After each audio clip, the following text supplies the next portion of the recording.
तो दोस्तों आज हम फिर से लेकर आ गए हैं देश दुनिया के सभी ताज़ा मुख्य समाचार सिर्फ आपके लिए की फाफर खबर शुरू करते हैं। उसमें चैनल को तो सब्सक्राइब ना किया हो तो फाफर चैनल सब्सक्राइब कर दें, लाइक कर दें, शेयर कर दें ताकि इसी तरह की खबर आप हर रोज देख सकें। चलिए शुरू करते हैं आज की पहली बड़ी खबर। एकनाथ शिंदे खोलेंगे उद्धव राज में हुए घोटालों की फाइलें। एसआईटी गठित 12,000 करोड़ रुपए का है मामला। जी आपको बता दें कि महाराष्ट्र के मुख्यमंत्री एकनाथ शिंदे बीएमसी में हुए भ्रष्टाचार की फाइलें खोलने जा रहे हैं।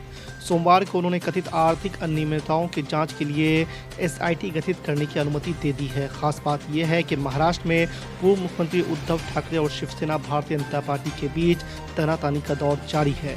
अमेरिकी दौरे से पहले प्रधानमंत्री नरेंद्र मोदी ने वॉल स्ट्रीट जर्नल को दिए इंटरव्यू में चीन पर इशारों में ही तंज कसा है। पीएम मोदी ने चीन का नाम तो एक बार ही लिया लेकिन इशारों में बहुत कुछ कह गए हैं। उन्होंने कहा है कि चीन के साथ शांतिपूर्ण संबंधों के लिए ये ज़रूरी है कि सीमा पर शांति और यथास्थिति को बनाए रखा जाए।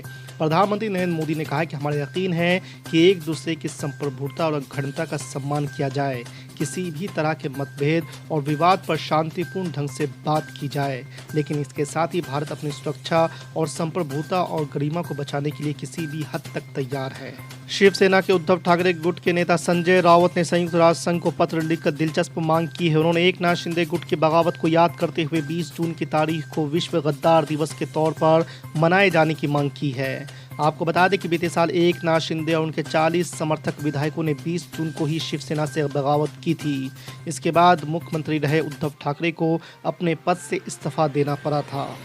सुप्रीम कोर्ट ने पश्चिम बंगाल पंचायत चुनाव में हिंसा को देखते हुए केंद्रीय सुरक्षा बलों की तैनाती का फैसला लिया है। सुप्रीम कोर्ट ने मामले में राज्य की ममता सरकार और राज्य निर्वाचन आयोग की उस अर्जी को भी खारिज किया जिसमें मांग की गई थी कि राज्य में चुनाव कराना और सुरक्षा राज्य सरकार के जिम्मे आता है, न कि केंद्र के। सुप्रीम कोर्ट ने तख्त टिप्पणी करते हुए कहा कि चुनाव कराने का मतलब ये नहीं हिंसा का लाइसेंस मिल जाए। चुनाव के साथ हिंसा नहीं हो सकती है। दिल्ली में एक के बाद एक कई हत्याओं के बाद मुख्यमंत्री अरविंद केजरीवाल ने एलजीबीके सक्सेना को लेटर लिखा है। उन्होंने कहा है कि दिल्ली का हर नागरिक असुरक्षित महसूस कर रहा है। मुख्यमंत्री ने दिल्ली में कानून व्यवस्था को लेकर एलजी और गृह मंत्री को जिम्मेदार बताते हुए कुछ सुझाव भी दिए हैं। मुख्यमंत्री ने राष्ट्र राजधानी में बढ़ते अपराधों को लेकर उपराज्यपाल के साथ अपने मंत्रिमंडल की बैठक का प्रस्ताव रखा है। उन्होंने कहा है कि नागरिकों, विधायकों और आरडब्ल्यूए के साथ मिलकर कानून व्यवस्था सुधारी जाए। यूनिफॉर्म सिविल कोड यानी समान नागरिक संहिता को लेकर नए सिरे से परामर्श प्रक्रिया की शुरुआत हो चुकी है। अनुमान लगाया जा रहा है कि लोकसभा चुनाव 2024 से पहले ये देश में लागू हो सकता है। इस बीच जमीयत प्रमुख मौलाना अरशद मदनी का यूनिफॉर्म सिविल कोड को लेकर बयान आया है। आपको बता दें कि मौलाना ने कहा है कि बीते 1300 साल से हमारा पर्सनल लॉ है, हम उस पर ही कायम रहेंगे, लेकिन यूसीसी का विरोध करने के लिए गलियों का रुख नहीं करेंगे। यूनिफॉर्म सिविल कोड पर उन्होंने आगे कहा कि आज़ादी के बाद से किसी भी सरकार ने ऐसा नहीं किया और हमें यकीन है कि इसकी ज़रूरत भी नहीं है। केंद्रीय मंत्री नितिन गडकरी ने कर्नाटक सरकार द्वारा सावरकर से जुड़े चैप्टर को पाठ्य पुस्तक से हटाए जाने को गलत बताया है। अब कांग्रेस ने भी उन पर पलटवार किया है और कहा है कि वो आरएसएस को खुश करने की कोशिश में लगे हुए हैं क्योंकि प्रधानमंत्री नरेंद्र मोदी और गृह मंत्री अमित शाह उन्हें पसंद नहीं करते हैं। आपको बता दें कांग्रेस के राष्ट्रीय प्रवक्ता गौरव वल्लभ ने कहा कि उन्हें लगता है कि छात्रों को महात्मा गांधी के विचारों को पढ़ना चाहिए, न कि उनकी हत्या करने वालों के। आम आदमी पार्टी के राष्ट्रीय संयोजक और दिल्ली के मुख्यमंत्री अरविंद केजरीवाल ने रविवार को राजस्थान विधानसभा चुनाव में आम आदमी पार्टी के प्रचार अभियान का शंखनाद किया है। अरविंद केजरीवाल ने कांग्रेस और भाजपा दोनों पर निशाना साधा और सूबे के लोगों को 300 यूनिट तक मुफ्त बिजली, मोहल्ला क्लिनिक, नौकरी, स्कूल और भ्रष्टाचार मुक्त राज्य का वादा किया है। अरविंद केजरीवाल ने कहा है कि देश के सामने जो स्थिति है वो कांग्रेस और भाजपा सरकारों के खराब शासन की देन है। बिहार के उप मुख्यमंत्री तेजस्वी यादव ने कहा है कि आज भी पुलिस के पास जाने से लोग घबराते हैं। पुलिस को ज़्यादा से ज़्यादा पीपुल्स फ्रेंडली होना चाहिए ताकि लोग उन तक आसानी से पहुंच पाए और अपनी समस्या बता सके। जब लोग पुलिस के संपर्क में रहेंगे तो अपराध नियंत्रण में भी सहूलियत मिलेगी।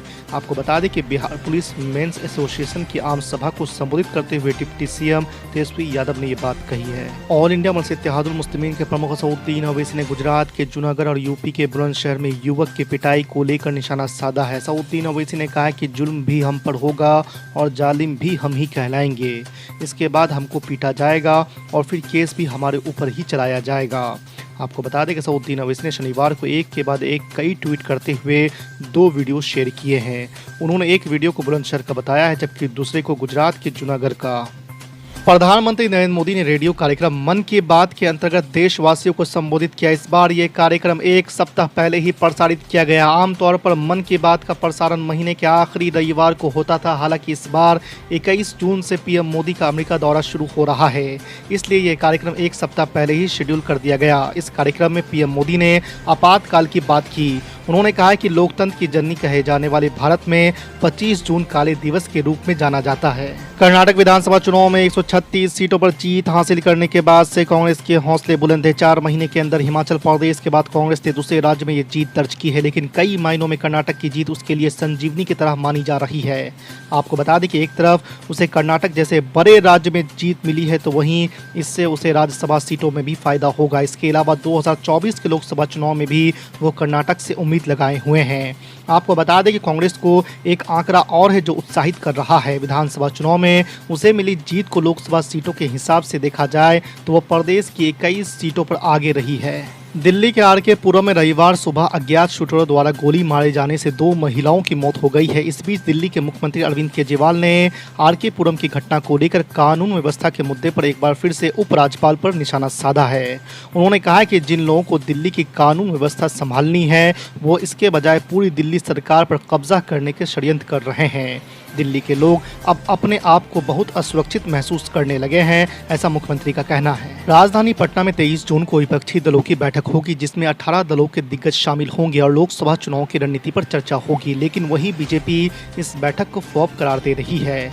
आपको बता दें कि पूर्व उप मुख्यमंत्री और भाजपा सांसद सुशील कुमार मोदी ने कहा है कि विपक्षी एकता के नाम पर भ्रष्टाचार में डूबे वंशवादी दलों की बैठक बुलाई गई है और ये सभी दल केवल अपनी अपनी दुकान बचाने के लिए एक साथ दिख रहे हैं। वंचित बहुजन अघाड़ी के नेता प्रकाश अंबेडकर ने शनिवार को औरंगजेब के मकबरे का दौरा किया है। आपको बता दें कि मौजूदा वक्त में औरंगाबाद का नाम बदलने को लेकर महाराष्ट्र की सियासत में बवाल मचा हुआ है। आपको बता दें कि औरंगजेब के पोस्टर और स्टेटस लगाने के बाद राज्य में कुछ जगहों पर आगजनी भी हुई थी। इस पृष्ठभूमि में प्रकाश अंबेडकर ने औरंगजेब के मकबरे का दौरा कर एक नई रात छेड़ दी है। भारतीय कुश्ती महासंघ के प्रमुख और भाजपा सांसद बृजभूषण शरण सिंह ने प्रधानमंत्री नरेंद्र मोदी की मजबूत पैरवी की है। उन्होंने शनिवार को कहा कि 2024 के लोकसभा चुनाव में प्रधानमंत्री नरेंद्र मोदी और उनकी सत्ता में वापसी होगी।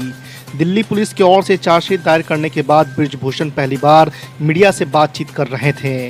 बृजभूषण ने यूपी के गोंडा में कहा कि मोदी लहर का अभी भी देश में बोलबाला है। तेलंगाना के हैदराबाद में उर्दू मीडियम डिग्री परीक्षा के लिए पहुंची छात्राओं से एग्जाम सेंटर पर बुर्का उतरवा लिया गया। इसको लेकर जब उन्होंने शिकायत की तो गृह मंत्री महमूद अली ने घटना की निंदा की। आपको बता दें कि पूरा मामला हैदराबाद स्थित केवी रंगारेड्डी कॉलेज का है। कुछ छात्राएं यहां पर उर्दू माध्यम की परीक्षा देने पहुंची थी। उनका आरोप है कि एग्जाम सेंटर पर कॉलेज मैनेजमेंट ने उन्हें रोक दिया। उन्होंने दावा किया कि कॉलेज स्टाफ ने अंदर जाने से पहले उनसे बुर्का उतारने को कहा।